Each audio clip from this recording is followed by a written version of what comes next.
Hi, welcome to EPCC Talks. I'm Dr. Amber Archuleta Lucero. So glad you're with us today for this wonderful conversation. Today, my guest is Thomas Enriquez. And Thomas I'm saying was because he recently retired almost 2 years ago from the government discipline. So I actually had been wanting to have him on. This is really an opportunity for us to have a conversation, but really what I wanted to do is sort of archive the discipline's history. I don't think anyone's been able to do that. So I'm excited to talk to Thomas. And so Thomas, welcome to EPCC Talks. And I'm so glad you're here today. I know we've been talking about it for a little bit, but it's here. I'm glad you're here. Thank you very much. I wanted to talk a little bit about you first, and then we'll sort of pivot and divert our attention looking at the discipline. So tell me a little bit about you. I know some of it, but, give me a little bit of insight in terms of, where you're born, a little bit about your parents, and I want to hear sort of your educational journey as well. Sure. Well, I was born in Socorro, New Mexico, years ago. And my mom and dad, Beatriz and Alfredo Enriquez, my dad worked for the agriculture department, for many years. He was a county agent, for New Mexico. I lived initially in Belen, which is in central New Mexico, and then we moved to Las Cruces. So I grew up in Las Cruces. I went to Las Cruces High School, got my graduated. And then I went to several universities, before I did my graduate work at the University of New Mexico in Albuquerque. So I went to American University in Washington, D.C. I went to the University of Washington in Seattle, and then came back to Albuquerque. And I got my degree in public administration, from the University of New Mexico. And then from there, I interviewed with Gerald Money, who was one of the pioneers here at EPCC, and he asked me to come down to El Paso and to check out this little college that they were opening up, which was called El Paso Community College. And I agreed, and so we came down, had my interview with Dr. De Los Santos, and we had a very nice little chat, and I was horribly disappointed with the community college at that, just looking at it. Right. It was nothing but rocks and barracks, and so it was kind of a shock to see that. But I started teaching with the college, and the rest is history. I've been here for 48 years, and it was a very good experience. Back in the old days, we were all pioneers, and so we were building the college from the beginning, and it was very exciting. It was very, very interesting. Yeah, I want to talk about that. So I know that one of our colleagues, Teresa, when we talk, she always mentions, I got to tell you about the story, how Tomas got hired. So, building a discipline, and you're doing both, really. You have, you're kind of multitasking. You all are building a college at the same time you're building a discipline. Yeah. I'm wondering about just the group dynamics at that point, in terms of how you multitask, and in terms of the group itself, the inner workings of the group. Is when you're building something, is there sort of a pathway for just an individual who's a natural leader, and then they target certain visions and goals and objectives, and then they move in that direction and everybody else follows? I'm just thinking about maybe the sort of internal inner workings of the group initially when you got there. That's a great question. I think that we started with Gerald Money. Gerald Money was, I guess today he would be comparable to like a dean. And he was a political scientist as well. So, he brought me on board. And then there was about 3 or 4 other folks that came after me. And I guess the dynamics of it were that we started out and we tried to emulate UTEP. So, we call ourselves a department. And there were like 5 of us. So we were small department. We were very, very small. But we wanted to be pretty much on a par with UTEP. But the dynamics were that we just talked with each other informally. We shared things. We really had the attitude of like problem solving. So something would pop up, and we would kind of like farm it out according to our specialties. So for example, Blaine Nelson was, at that time they called it scope and methods, which was, I guess today would be research. And Jim Bell was the international relations, IR guy. Margaret Langford was urban affairs. And Roberto Reyes, was American government. So, when things would pop up, we would farm it out according to the specialties, So it would kind of work like that. Our discipline meetings were very informal. I mean, we would pull chairs together in a circle and just kind of talk over what we needed to do and what the problems were. And I guess in terms of like building something, we were cognizant of the fact that we were actually building something, but it was more of a thing of survival, because at that time we didn't even know whether or not this college would survive. So there was no guarantee that we were going to go anywhere. So I think that we were, we just got along so well. We really supported each other. We shared different things. We went to different places, and it was just a very, very, very pioneering kind of an atmosphere. I think that we were just very grateful that we were working, and then we were just trying our best. We did things like projects to pick up rocks around the campus, because it was so bad for the women's shoes. It was terrible. Yeah, the women were complaining, absolutely. And it was just they were barracks, so they were very, very austere kinds of places. Were your offices there as well? Yes. Initially there was, let me see, 1, 2, 3, there's about four of us, and we were on one end of a barracks. So there was a barracks, and we had rooms. There were different rooms. My office was an ex-closet. So it was a closet, and somehow they refurbished it and turned it into an office. And so we were all on one end of the building, and so that's why I say we talked to each other easily and pulled chairs together, and things like that. But we just got along very, very well. That is but awesome. it was. Now I guess it would be exciting. Back then it was really like a survival situation. It really was. Are we actually going to make this? So it was something like that. We called ourselves the Political Science Department. It later changed into what we now know as government because of a state issue. I think a number of years ago, the whole state of Texas said that colleges and universities are going to be teaching government. Yeah. So they even now our U.S. used to be, now it's federal government, right? Yeah. Exactly. So that's where that came from. But as I think about it, it was a wonderful time. I think the collegiality was so good. We really just we just supported each other and we got along. And I think our biggest problems were with the administration. So the administration would come up with something, and then we would say, well, we don't know that we like this. Right. We're gonna stand up and we're gonna react to it. Remember, this is the 1970s. Of course. And this is the time of activism. Yeah. People for sure. Absolutely. So, and most of us were pretty strong-minded. That's what we were.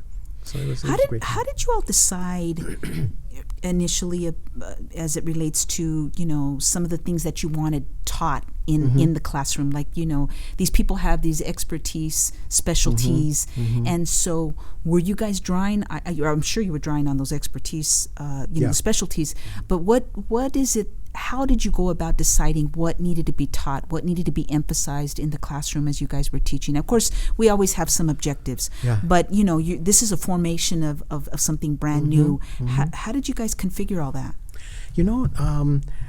As far as what we taught, it was basically 3 courses, and these were already set up. So we didn't have much of a choice of teaching other than American government, state and local, and introduction to government. That was it. Later on, we tried having a degree plan, as you know, and it wasn't successful.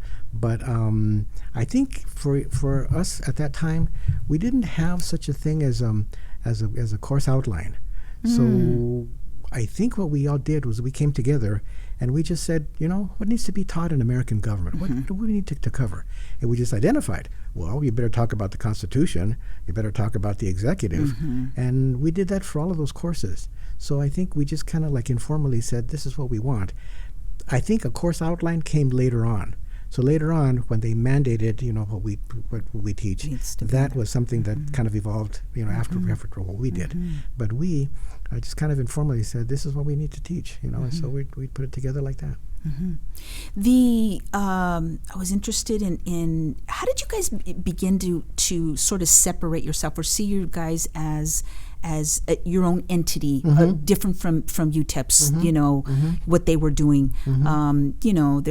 We have some big we have similar stuff. We both teach, UTEP and EPCC, but there's some unique differences in terms of who we are. And I think one of the things that is unique about EPCC is that we maybe share a demographic, but the vision and the goals are a bit different in terms of our workforce and those things. So how or when did you guys begin to recognize or become cognizant that you guys really were unique? This community college, this discipline was unique, different than what UTEP had going on. That's great.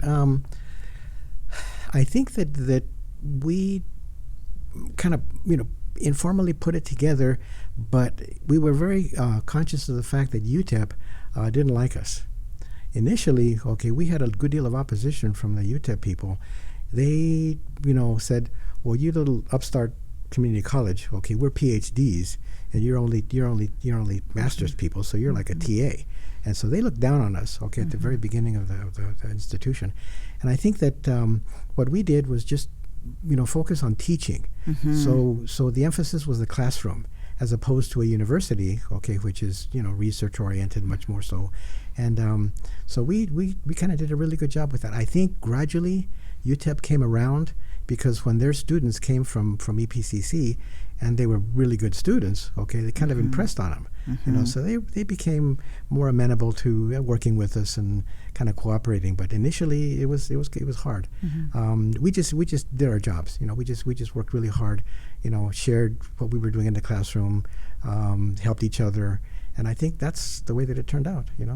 Were you guys working with other disciplines? Like, Yes. you're going out and picking up rocks and trying to build this community college, but the other disciplines that you guys were maybe involved in, or projects or programs that you guys were doing. Although it's not like now where we have tons and tons of disciplines and projects.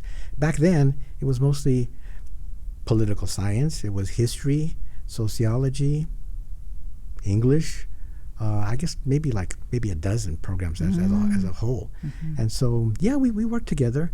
We essentially came together informally. There was a interesting restaurant across Dyer Street, from Logan Heights, and it was kind of like a watering hole. So at the end of the day, some of us would come together and we'd have a hamburger or something, and then drink some interesting beverages. And so we developed a very good camaraderie. I think overall across the board. Not just government, but like I said, college, history. Fast forwarding into your time at EPCC, right? Being there, seeing the inception of something. Wow. I'm so fascinated always by talking to people that were here when things started. So, as you fast forwarded to your career at EPCC, what were some things in terms of how you guys maybe were looking at hiring people, the things that an individual brings to the table, and the things that maybe a discipline wants?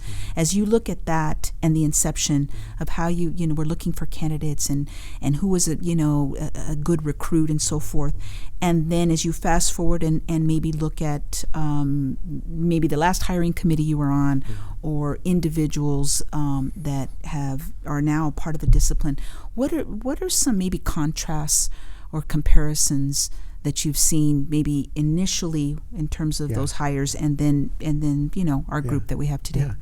I think initially we were very much constrained by budget. I mean, we didn't have a whole lot of money, and the idea of hiring somebody was a big deal. I mean, if you were going to hire somebody, you better have the resources for it. And I think in the case of government, it took a while. It took a while before we brought on Jim Bell came in with IR, and then some of the other folks. I don't think we started to have part-time instructors until several years after the college was going. So that didn't happen, quickly. I think that in terms of like expertise and things that we were looking for, I think initially we wanted diversity. So we wanted to have Hispanics, we wanted to have women, we wanted to have folks like that. That lasted a while. It didn't come about easily. It took a while to do that. And then, was there opposition, or just trying to get recruits? Yeah, there was no opposition. It was mostly, do we have the money for this? Where's this person going to work? What are we going to do? Office space, all of that stuff. Yeah. Yeah. So that was the constraining thing. I think that compared to now it has become national and even international. The last committee that I was on, we're interviewing people from New York, from California, a person from India, things like that. And back then we didn't do any of that. Yeah. I think we were pretty much dependent on UTEP. A number of the folks that came on, early on to the college came from UTEP, and it's just changed dramatically. Yeah. But initially, it was mostly budgets and just resources available, what we could do. How did you all decide who would teach what at what times? And was that more seniority, or was that just, hey, these classes are available and I can teach here, I can teach at this time? Yeah. It was mostly like that. I don't think that seniority entered into it that much. I think it was mostly needs. So somebody has it Tuesday and Thursday. Yes. Somebody can do it 2 o'clock. Yeah. Exactly. And again, it was so easy because we were a small little group. So it was easy for us to talk it over and to say, you live over here, so maybe you should be teaching this and like that. So it worked out just fine. But it was a very close knit group that pretty much cooperated. Yeah. We got along. Yeah. No, and those some of those decisions. Can get messy, just, the larger the group gets. So that's, what's wonderful is that, you have this small core group of people that know each other very well, trust each other, and then, like you said, support and encourage each other. Yeah, it was a wonderful time. I like to think of it as a family. It really was a family. And, we as I remember, we didn't have that many conflicts or, difficulties. It was something where we communicated so easily that we worked it out. I mean, the consensus, was something that we just produced naturally, and it was just very nice, So it turned out. Again, it was, we were trying to survive. Yeah. Okay, so we were trying to make it, and so we didn't know whether or not these things would actually work out. But in the end, things were just fine. It was a family. Yeah. It really was a family. Yeah. We got along. Yeah. The students. Tell me about your students in the 1970s. What who kind of demographic were we looking at? Well, I think that one of the biggest things that happened at Logan Heights was the Vietnam veterans. When these veterans came, my gosh, these were people who, when I look back on it, they were some of the best students I've ever had. I mean, these people knew how to work. They were driving. They knew what they wanted. These were not young kids. I guess the demographics were maybe we had about, I would say maybe about 40% of the veterans, and the rest were younger people. But these veterans were like, inspiration for the rest of them. Yeah. They debates in class. My gosh, these were folks that had come from the war. Yeah. So they knew all about this stuff, and international relations. They loved having discussions like that, and so the debates and discussions in class were just exciting, very very dynamic, and I think for the younger kids, they probably set the pattern for, if you work hard, this is what you want to do, and this is where your career is going to go. So this would be the goal. Your goal is to do hard work, and get there.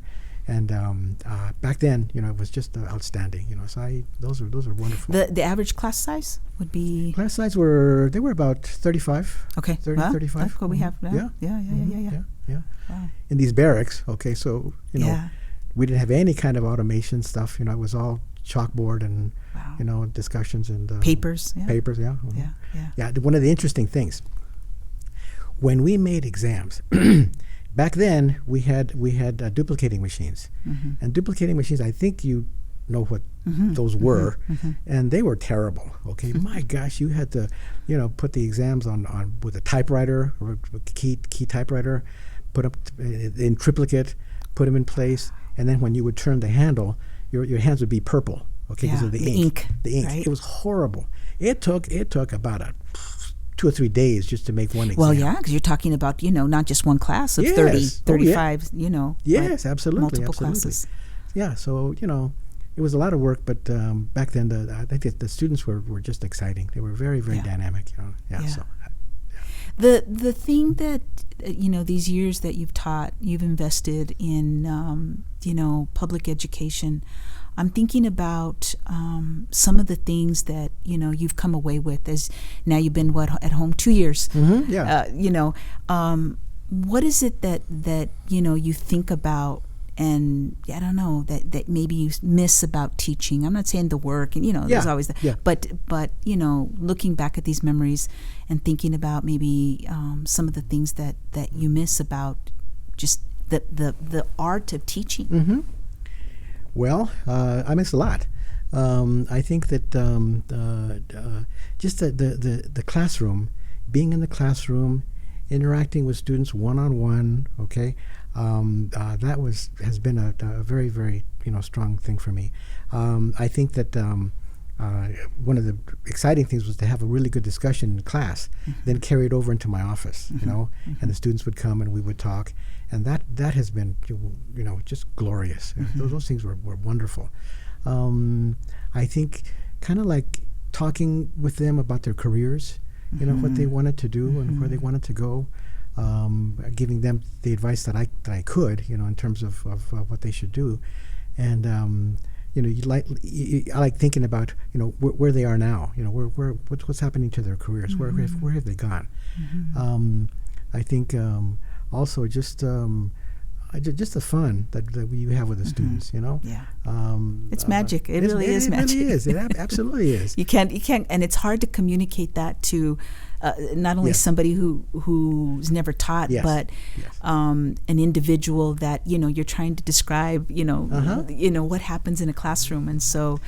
Yeah. And one of the things that I miss is the spontaneity. I can't tell you the number of times that I would sit down, put together what I thought was going to be a really good class, and we're going to talk about this and we're going to do that, go into the class, and it went totally a different direction, totally different, and much better than what I had put together. So stuff like that happens, and you go, wow. It's exciting. It really is exciting. It really is. Yeah. And I always say this. I mean, we're in a people business, and so it is, as just a joy and an honor to be in front of a group of people, smart, capable, and I've had students on this podcast, and I'm listening to some of the things that they want to accomplish, and it's just enjoyable to be, able to be part of that journey. We're in the business of shaping lives, and I think that when you think about what you can do with people, if they follow the right path, if they do the right things, if they work really hard, the sky's the limit for these folks. And to me, it's like awe-inspiring. It's like, my God, why are you put in this situation? How, what are you going to do? And it kind of turns out by itself, and the students, they eventually know what they're doing and where they're going, and for me, it's like awe-inspiring. Who's one teacher that really shaped who you are today? Oh boy, God, let's see, probably there was a instructor here years ago named Jim Lamb, and Jim Lamb was a biology instructor. He later got to be one of the vice presidents, here at EPCC. And he came from Carlsbad, New Mexico, and he had the unique background of working in industry. So he worked in the private sector for a number of years, then went into education. But when he would do things, my gosh, he was so efficient. I mean, he was the only person I know that I would go into his office and his desk was clean, and you go, I don't know what this is. Unfamiliar. He would just do things, and he would stay there late at night and early in the morning, but the guy would get things done. And in class, he was just dynamic. He would captivate the students. He would just be so clear in explaining things, and I tried to follow that. But I never had my desk clean. Okay, Yeah. that's for sure. No, I don't. I don't as well. I don't No, as no. well. That's not me. That's for sure. Let me ask you this as we wrap up. This is one of the questions I always ask every single guest, and so it's. I don't tell them ahead of time, but what advice would you give to a younger Tomas? To a younger Tomas, I would probably say, be more enthusiastic and be more driving with higher education. It's because, when I started, I never wanted to go into this. I never wanted to be a teacher. I came out of the university with a degree in public administration, and my ambition at the time was to go into government. So I was supposed to be a manager somewhere. I think with my classmates at UNM, many of them went either into working for the Bureau of Indian Affairs or they went into NASA. And so I always liked aviation. I said, well, I'm going to go into NASA. So I want to be a manager with that. And when I came to EPCC, I started out and I said, well, I guess I'll give this a try for a few years and See what happens. And after that, I'll get a real job. Okay, so I'll try and that. then 40 years later. 40 years later, yeah. And, I think I would just say that, in terms of education, you don't appreciate the dynamic nature of it, the enthusiasm, the interesting things that happen. So I would be much more enthusiastic about education than I was initially. So Okay. absolutely. No. Yeah. I just wanted to thank Thomas Enriquez for coming on EPCC Talks. I'm Dr. Amber Archuleta Lucero. Thank you for tuning in. We always appreciate y'all. Thank you.